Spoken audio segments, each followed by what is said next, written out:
శ్రీ సచిదానంద సమర్థ సద్గురు సాయినాథ్ మహారాజ్ కీ జై. శ్రీ షిరిడి సాయిని అర్థం చేసుకోవడం అంత సులభం కాదు. వాస్తవానికి బాబావారు దేహంతో ఉన్నప్పుడే ఈ సమస్య వచ్చింది. బాబావారి యొక్క అవతారానికి అప్పుడే అనేక మంది అనేక రకాల భాష్యాలు చెప్పారు. బాబావారిని ప్రేమించేవారు అప్పుడు ఉన్నారు, ఇప్పుడు ఉన్నారు. బాబావారిని ద్వేషించేవారు అప్పుడు ఉన్నారు, ఇప్పుడు ఉన్నారు.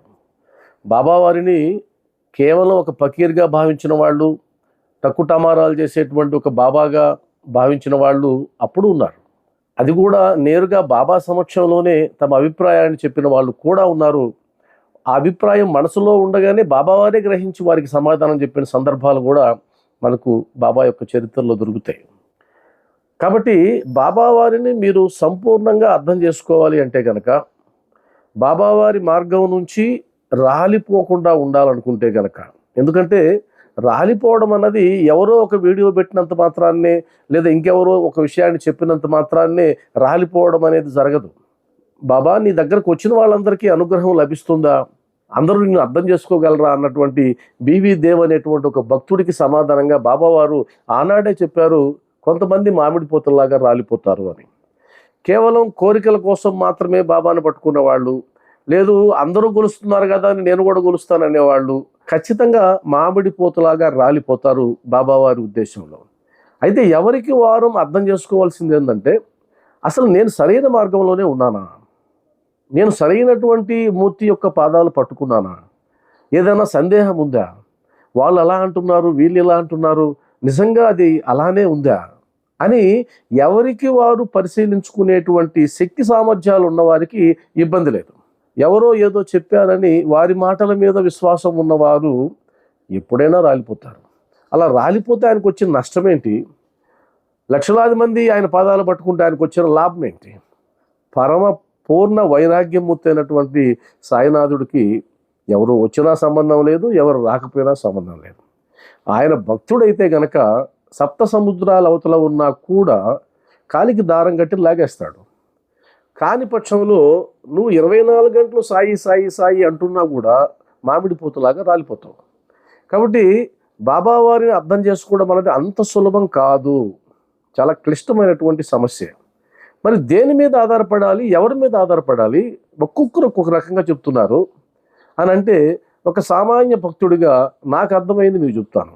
బాబావారు దేహంతో ఉన్నప్పుడే ఆయన చరిత్ర రాయాలని ఉబలాటపడ్డటువంటి హేమంత్ పంత్ గారికి, అన్నా సాహెబ్ దబోల్కర్ గారికి ఆయన అనుమతి ఇచ్చి రాయించినటువంటి గ్రంథం ఒకటి ఉంది. దాని పేరు శ్రీ సాయి సచ్చరిత. ఇది షిరిడి సంస్థానం వాళ్ళే ప్రింట్ చేశారు. ఇది ఓవీల రూపంలో ఉంటుంది. ఇందులో బాబా యొక్క నిజమైనటువంటి చరిత్రను తెలుసుకునే అవకాశం ఉంటుంది. ఇది 800 పేజీల గ్రంథం. ఈ 800 పేజీల మూల గ్రంథాన్ని, మరాఠీ గ్రంథాన్ని కుమారి మణి గారు తెలుగులో అద్భుతంగా అనువదించి మనకు అందించారు ఆధ్యాత్మిక సంపదని. ఆ మరాఠీ మూల గ్రంథానికి సంక్షిప్త రూపంగా ఇంగ్లీష్లో శ్రీ నగేష్ వాసుదేవ్ గుణాజీ, శ్రీ నగేష్ వాసుదేవ్ గుణాజీ గారు ఇంగ్లీషులో రాస్తే, ఆ సంక్షిప్త ఇంగ్లీష్ గ్రంథాన్ని తెలుగులో శ్రీ ప్రత్యనారాయణరావు గారు రచించారు. 392 పేజీల గ్రంథం. ఎక్కువ మంది సాయి భక్తులు పారాయణ చేసేటువంటి గ్రంథం. ఆ తర్వాత బిబి నరసింహస్వామి సాయి భక్తుల అనుభవాలని ఆయన ప్రత్యక్షంగా సాయి భక్తుల్ని ఇంటర్వ్యూలు చేసి మరీ రాశారు. వాటిని తెలుగులో కూడా శ్రీ బాపట్ల హనుమంతరావు గారు అద్భుతంగా వాటిని తెలుగులో కూడా అనువదించారు. ఏమీ నిన్ను ఉపేక్షింతునా, ఏమీ నిన్ను ఉపేక్షింతునా అనేటువంటి గ్రంథాలని ఆయన తెలుగులో కూడా రాశారు. ఇవి అద్భుతంగా ఇప్పుడు కూడా మనకు లభ్యమవుతూ ఉన్నాయి. ముఖ్యంగా ఆంధ్రప్రదేశ్లో బాబావారిని సామాన్య భక్తులకు కూడా పరిచయం చేసినటువంటి ఘనత ఆచార్య శ్రీ ఎక్కిరాల భరద్వాజ్ మాస్టర్ గారికి చెందుతుంది. ఆయన రచించినటువంటి శ్రీ సాయి లీలామృతం అనేటువంటి గ్రంథం లక్షలాది మంది చేత పారాయణ చేయబడింది. మొట్టమొదట శ్రీ సాయి లీలామృతమే అందరికీ అందుబాటులోకి వచ్చింది. భరద్వాజ్ మాస్టర్ గారే బాబాని పల్లె పల్లెకు తీసుకెళ్ళగలిగారు. ఆ తర్వాత సంస్థానం వారు ప్రచురించినటువంటి సాయి సచ్చరిత్ర ఎక్కువ మంది పారాయణ చేస్తున్నారు. అయితే ఈ గ్రంథాలని వ్యక్తిగతంగా చదువుకొని బాబావారిని అర్థం చేసుకుంటే బాబా యొక్క అసలు తత్వం ఏంటనేది అర్థమవుతుంది. ఎవరో ఏదో చెప్పాల్సిన అవసరం లేదు. నాకు తెలిసినంత వరకు సాయి భక్తుల్లో ఉండే ప్రధానమైన లోపం ఏంటంటే వారు బాబాని నమ్ముతారు, కానీ బాబాని అర్థం చేసుకోరు. వారు గుడులకు వెళ్తారు, పూజలు చేస్తారు, పల్లకీ సేవలు చేస్తారు, అన్నదానాలు చేస్తారు, సచ్చరిత్రను చదవరు. వారు జ్ఞానాన్ని పట్టుకోవడానికి ఏ ప్రయత్నమూ చేయరు. ఎక్కువ శాతం మంది, 90% మంది అని చెప్పొచ్చు, ఆ 10% మంది మాత్రమే ఆయన గ్రంథాలు చదువుతారు. ఇది సాయిబాబా వరకే కాదు, ఇది సనాతన గ్రంథాలు అన్నిటికీ వచ్చినటువంటి పరిస్థితి. పరమ ఉత్కృష్ట గ్రంథమైనటువంటి భగవద్గీతను కూడా చివరికి చనిపోయిన తర్వాత వారి దగ్గర పెట్టేటువంటి ఒక గీత కింద మార్చి పడేసాం మనం. కాబట్టి గ్రంథాలు ఉన్నాయి, మన వారసత్వం ఉంది, ఆధ్యాత్మిక వాంగ్మయం ఉంది, సనాతన వాంగ్మయం ఉంది, వాటిని చదవడం లేదు. అలా చదవనందువల్ల ఏమవుతుంది, మనం వ్యక్తిగతంగా చదవనందువల్ల ఎవరో చెప్పేటువంటి భాష్యాలకి నమ్మాల్సిన పరిస్థితి వస్తుంది. వారు అందులో ఏ దృష్టితో చూస్తే ఆ విధంగా కనిపిస్తుంది ఏ గ్రంథమైనా. వారు బాబాని విమర్శించాలి అనుకుంటే కనుక ఆ గ్రంథంలో ఎక్కడెక్కడ లొసుగులు ఉంటాయో ఆ లొసుగులను పట్టుకొని వెలికి తీసి ప్రజెంట్ చేస్తారు. ఒకవేళ వారే గనక బాబాని ప్రమోట్ చేయాలంటే అందులో ఏవేవైతే మంచిగా ఉన్నాయో వాటిని తీసుకొని ప్రమోట్ చేస్తారు. ఎందుకంటే లోకో భిన్న రీతి, ఇది శాస్త్రం చెప్తున్నది. అందరూ ఒకే రకమైన దృక్పథంతో ఉండే అవకాశమే లేదు. కాబట్టి ఏ గ్రంథాన్నైనా నువ్వు చూసే దృష్టికోణాన్ని బట్టి ఉంటుందని నేను ఇంతకుముందు కూడా అనేక సార్లు చెప్పాను. అయితే ఒకరు చెప్పాల్సిన పనేంటి, సాయి భక్తుల్లో ఎంతమంది నిరక్షరాస్యులు ఉన్నారు, ఎంతమందికి తెలుగు అర్థం కాదు, ఇంగ్లీష్లో లేవు ఏ గ్రంథాలు కూడా, అన్నీ తెలుగులో ఉన్నాయి. ఇంగ్లీష్ మాత్రమే వచ్చిన వాళ్ళకి ఇంగ్లీష్లో కూడా ఉన్నాయి. అంటే అర్థం ఏంటంటే మనం చదవడానికి ఇష్టపడక బద్ధకంతో నిర్లక్ష్యం చేస్తూ ఎవరో చెప్పే భాష్యాలకి చెవి ఇస్తున్నాం, వారిని చూస్తూ ఉన్నాం, వారిని ఎంకరేజ్ చేస్తూ ఉన్నాం. నిజంగా మీరు సాయి భక్తులు అయితే కనుక, లేదా సాయిని ఆరాధిస్తున్న వాళ్ళైతే కనుక, లేదా సాయి మార్గంలో ఆధ్యాత్మిక ఉన్నతిని పొందాలనుకున్న వాళ్ళైతే కనుక అసలు సాయిబాబా ఏ విధంగా ప్రకటించబడ్డారు, వారు ఏ విధంగా వ్యక్తీకరించబడ్డారు, వారు మనకు ఏ సాంప్రదాయాన్ని బోధించారు, వారి పుట్టు పూర్వోత్తరాలు తీసి పక్కన పెట్టండి, వారి వస్త్రధారం తీసి పక్కన పెట్టండి, వారి భాషను తీసి పక్కన పెట్టండి, వాటికి మనమేం విలువ ఇవ్వడం లేదు. మనం బాబావారి యొక్క తత్వానికి విలువిస్తున్నాం, బాబావారు ఏమి బోధించారో దానికి ప్రాధాన్యత ఇస్తున్నాం. మన దౌర్భాగ్యం ఏంటంటే సాయి తత్వానికి విలువ ఇవ్వడం లే. సాయి తత్వాన్ని తీసి పక్కన పెట్టి ఆయన ఇలా పూజించాలి, ఆయన ఇది చేయాలి, అది అలా చేయాలి, ఇంత వైభవం చేయాలి, ఇలా ఆయన యొక్క నిజ తత్వాన్ని మరుగుపడేటట్లు చేస్తున్నది మనమే. అదేవిధంగా బాబావారిని అడ్డు పెట్టుకొని కూడా పబ్బం గడుపుకునే వాళ్ళు లేరా అంటే 100% ఉన్నారు. ప్రతి రంగంలో ఉంటారు. సాయి మార్గంలో ఏంటి, ప్రతి మార్గంలో ఉంటారు. వారు వారి స్వప్రయోజనం కోసం బాబావారిని ఉపయోగించుకోవడం లేదా అంటే ఉపయోగించుకున్న వాళ్ళు ఉన్నారు, అందలాలు ఎక్కిన వాళ్ళు ఉన్నారు, భక్తులను తప్పుదోవ పట్టించిన వాళ్ళు ఉన్నారు, భక్తులను పెడమార్గంలో తీసుకెళ్లిన వారు ఉన్నారు, కోరికలు తీర్చడానికే ఆయన వచ్చాడని చెప్పేటువంటి వాళ్ళు కూడా ఉన్నారు. కానీ మీరు బాబాని అర్థం చేసుకుంటే కేవలం కోరికలను తీర్చడానికి మాత్రమే ఆయన వచ్చాడని సచ్చరిత్రలో చెప్పబడలేదు. దానికి అనేక ప్రమాణాలు ఉన్నాయి. వారు అంటారు ఎంతో ఖచ్చితత్వంతో, బాబావారు కోరికలు తీర్చడం అనేది ఎలా ఉంటుందంటే బెల్లాన్ని ఆశ చూపించి కషాయాన్ని మింగించేటువంటి ఒక తల్లి ఏం చేస్తుందో బాబావారు అలా చేస్తారంటారు. అంటే నీ కోరికలు తీర్చడం కాదు ఆయన ప్రధాన ఉద్దేశం. ఆయన సద్గురువుగా, కలియుగ సద్గురువుగా, మహారాజుగా, అఖిలాండ కోటి బ్రహ్మాండ నాయక, రాజాదిరాజ, యోగిరాజ, పరబ్రహ్మ అని ఏదైతే కీర్తిస్తున్నామో ఆ తత్వానికి అనుగుణంగా తనను నమ్మినటువంటి భక్తులకు జ్ఞాన వైరాగ్యాలను బోధించడమే ఆయన ప్రధాన అజెండా. కానీ ఎక్కడా కూడా ఆ అజెండాని ముందుకెళ్ళడం లేదు. ఎంతసేపు వేరే వేరే కోణాల్లోనే బాబా ప్రజెంట్ అవుతున్నారు. అందువల్ల ఎవరికి వారు అధ్యయనం చేయండి అనేది నా సలహా. అయితే ఇప్పుడు ఈ వీడియోలో ఒక విషయాన్ని మాత్రం నేను ప్రస్ఫుటంగా చెప్పదలుచుకున్నాను. అదేంటంటే శ్రీ సాయి సచ్చరిత్ర బాబావారి అనుమతితో రచించబడింది కదా, మరి ఆ రచన ఏ శైలిలో జరిగింది, ఏ సాంప్రదాయాన్ని నెత్తికెత్తుకున్నారు అనేది నేను ఒకసారి మీకు వినిపిస్తా. శ్రీ సాయి సచ్చరిత్ర మూల గ్రంథంలో 53 అధ్యాయాలు ఉన్నాయి, సంక్షిప్త గ్రంథంలో 51 అధ్యాయాలు ఉన్నాయి. మీరు ఏ అధ్యాయానైనా తీసుకోండి, మీ చేతిలో గ్రంథం తీసుకొని మీ కళ్ళతో ప్రత్యక్షంగా చూడండి. ఏ అధ్యాయాన్ని మీరు తీసుకున్నా కూడా మొట్టమొదట దేనితో ప్రారంభమవుతుంది?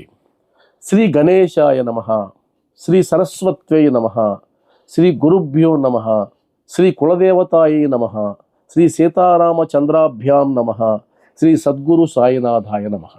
53 అధ్యాయాల్లో ప్రతి అధ్యాయము ఈ ప్రార్థనతోనే ప్రారంభమవుతుంది. ఇక్కడ ఏ సాంప్రదాయం ఇది? ఆ తర్వాత చూడండి, నేను కొన్ని విషయాలు మాత్రమే చెప్తాను. దీంట్లో ఓవీలు అంటారు. మనకి ఎలా శ్లోకాలు ఉంటాయో ఈ రచనలో ఓవీలు అంటారు, ఓవి2 ఓవి అంటారు. కాబట్టి ఓవి 2లో ఏం చెప్పారంటే, మొదట తొలి పూజితుడైన వక్రతుండ హేరంబమూర్తి, చతుర్దశ విద్యలకు అధిపతి, మంగళ రూపుడుకు గజాననుడైన గణపతికి నమస్కారం. అదేవిధంగా 12వ ఓవిలో ఇప్పుడు బ్రహ్మకుమారి చాతుర్య లహరి అయిన సరస్వతికి నమస్కారం.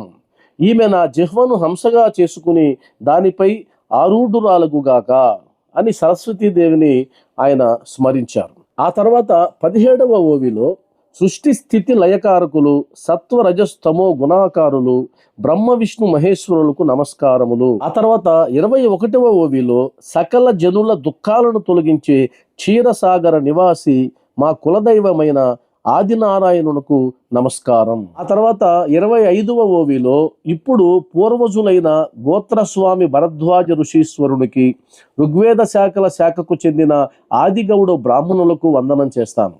తరువాత భూమిపైన పరబ్రహ్మావతారులైన బ్రాహ్మణులకు, యాజ్ఞవల్క్య భృగు పరాశర నారదాది మునీంద్రులకు నమస్కారం. పరాశర సుతుడైన వేదవ్యాసునకు, సనక సనంద సనత్ కుమారులకు, సుకునకు, సూత్రకారకుడైన శౌనకునకు, విశ్వామిత్ర వశిష్ఠులకు, వాల్మీకి వామదేవ జైమిని వైశంపాయాది నవయోగీంద్రుల చరణాలకు సాష్టాంగ ప్రణామములు. ఆ తర్వాత 29వ ఓవిలో ఇక నివృత్తి జ్ఞానేశ్వర ముక్తాబాయి, సోపాన ఏకనాథ జనార్దన స్వామి, తుకారాం, కాన్హోబా, నరహరి మొదలగు సాధు సజ్జనులకు నమస్కారం. ఇది శ్రీ సాయి సచ్చరిత్ర రచించినటువంటి అన్నాసాహెబ్ దబోల్కర్ ఉరఫ్ హేమడ్ పంత్ గారు అవలంబించిన, ఆచరించిన సాంప్రదాయం. ఈ సచ్చరిత్ర గ్రంథం ఏ సాంప్రదాయంలో రచించబడిందో, ఏ దృక్పథంతో రచించబడిందో విజ్ఞులైనటువంటి మీరే ఆలోచించాలి. కాబట్టి సాయి భక్తులారా, ఎవరో చెప్పిన మాటలకి మీ చెవి మొగ్గకుండా దయచేసి ప్రామాణిక గ్రంథాన్ని చదవండి, చదివి అర్థం చేసుకోండి. ఒకవేళ ఆ గ్రంథంలో గనక లేదండి బాబావారు ముస్లిం అనడానికి ఇన్ని ఆధారాలు నాకు దొరికాయి కాబట్టి నేను బాబావారిని పూజించను అంటారా? అది ఎవరిష్టం వారిది, అది మీ వ్యక్తిగత అభిప్రాయం. మీకై మీరే పరిశీలించి ఒక అవగాహనకు వచ్చిన తర్వాత మీరు దూరం అయితే కనుక తప్పేమీ లేదు.